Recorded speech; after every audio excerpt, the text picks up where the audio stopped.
Selamat pagi seluruh mahasiswa. Untuk materi kali ini, mata kuliah KPKC akan mempelajari tentang spiritualitas dari KPKC.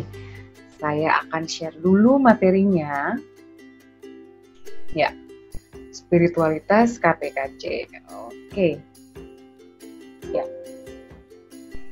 Spiritualitas memiliki pengertian kehalusan perasaan tentang Allah, Sang Pencipta, yang berbuah kualitas kehidupan. Jadi kita menjadi atau memiliki rasa spiritualitas karena kita memiliki perasaan kepada Sang Pencipta yang akan menghasilkan suatu kehidupan yang berkualitas baik, karena hubungan kita dengan Sang Pencipta juga baik. Ini yang disebut dengan spiritualitas.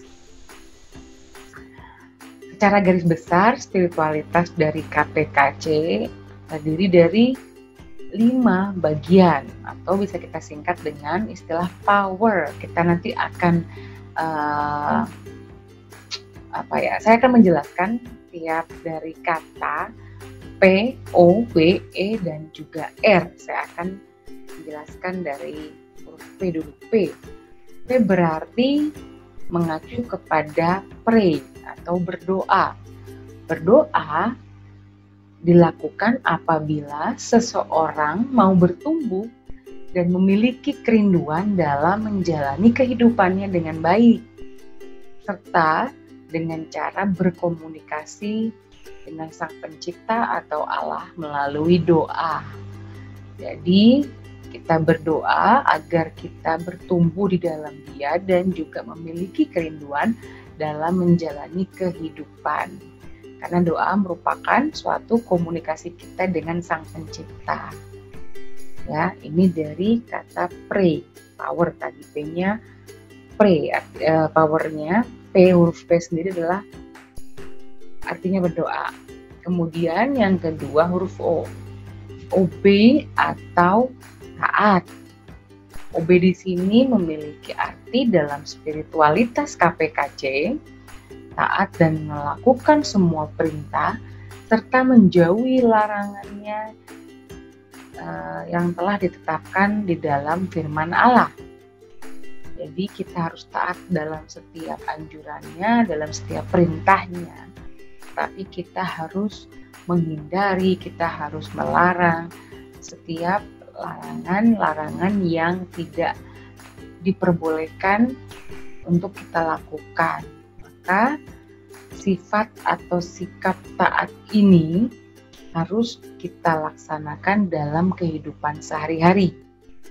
Ya, tadi sudah P dan juga O untuk OB. Kemudian ada huruf W atau worship. Artinya adalah penyembahan. Penyembahan yang seperti apa? Dalam spiritualitas KPKC, sebagai seorang pribadi, kita, umat manusia, wajib beribadah kepada Sang Pencipta atau Tuhan dalam pikiran kita, perbuatan kita, doa-doa yang kita panjatkan, serta lain sebagainya. Ini perwujud nyataan dari sikap penyembahan yang harus kita lakukan sebagai umat beriman. Worship way. Kemudian ada evangelism, artinya kesaksian. Ketika kita dipanggil untuk menjadi umatnya, maka kita juga harus mengembalikan lagi atau merealisasikan lagi ke orang-orang di sekitar kita melalui kesaksian hidup kita sebagai pribadi yang dituntun oleh Tuhan setiap saat, baik pun itu dalam keadaan susah maupun senang. Ya, ini untuk kata E dalam istilah power di spiritualitas KPKC. Yang terakhir adalah R atau read. Setelah tadi kita P, ya, kita berdoa, kemudian O, kita taat dalam melakukan segala perintah-perintahnya, dan kita menyembah W, worship, di dalam namanya, dalam tingkah laku kita bersaksi dalam kehidupan kita sebagai umat beriman. Dan yang terakhir adalah kita harus membaca. Kenapa kita harus membaca firman Tuhan? Karena kita akan memberikan makan kepada rohani kita melalui pembacaan setiap firman-firman Tuhan dalam kitab suci yang kita miliki sebagai umat beriman. Jadi 5 faktor ini perlu dimiliki apabila KPKC akan direalisasikan dalam hidup kita sehari-hari. 5 spirit ini yang harus kita terapkan, ya.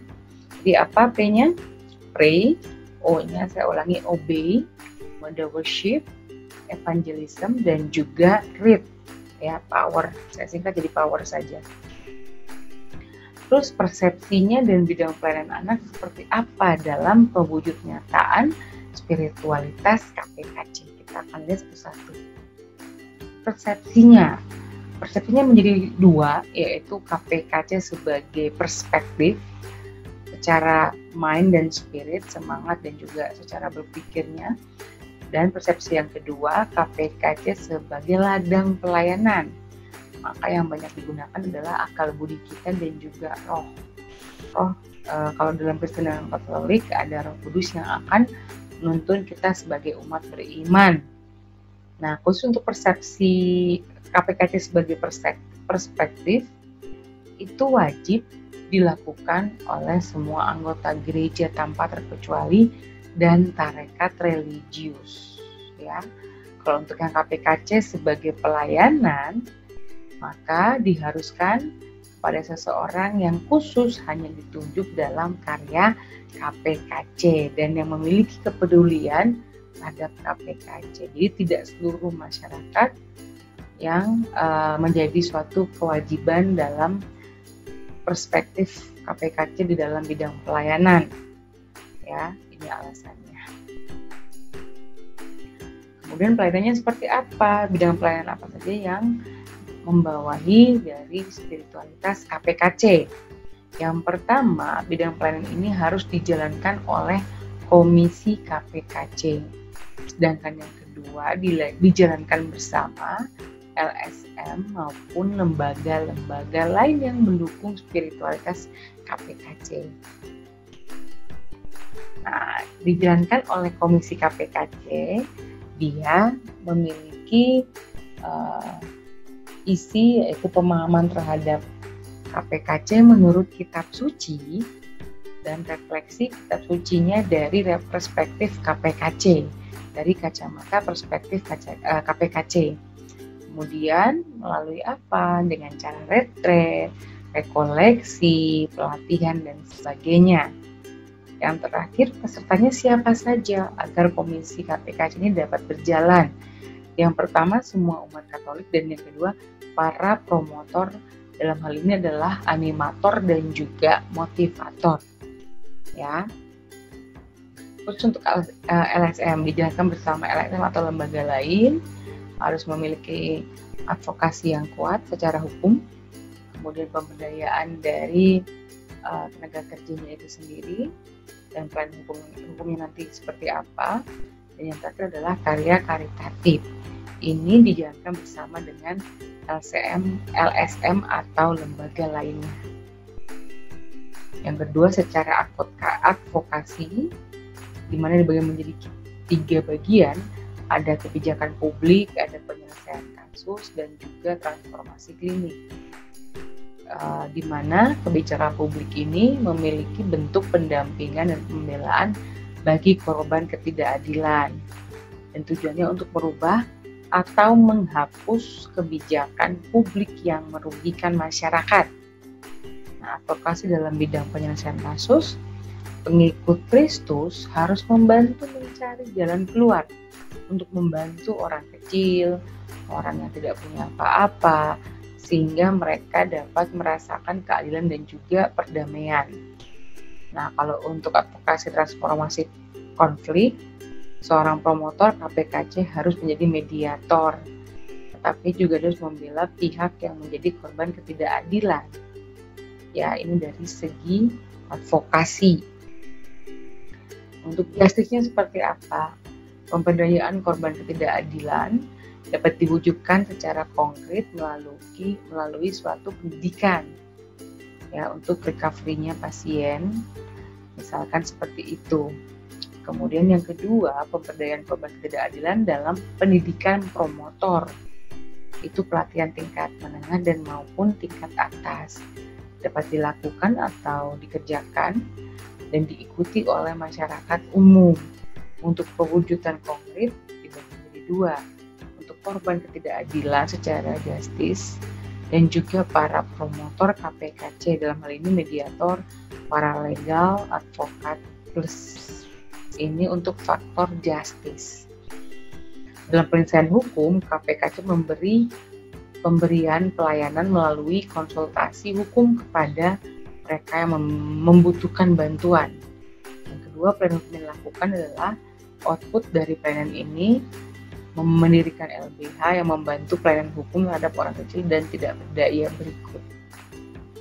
berikut dengan berbagai macam kasus pelayanan hukum yang boleh dirasakan oleh para korban atau tersangka dalam suatu kasus misalkan ya.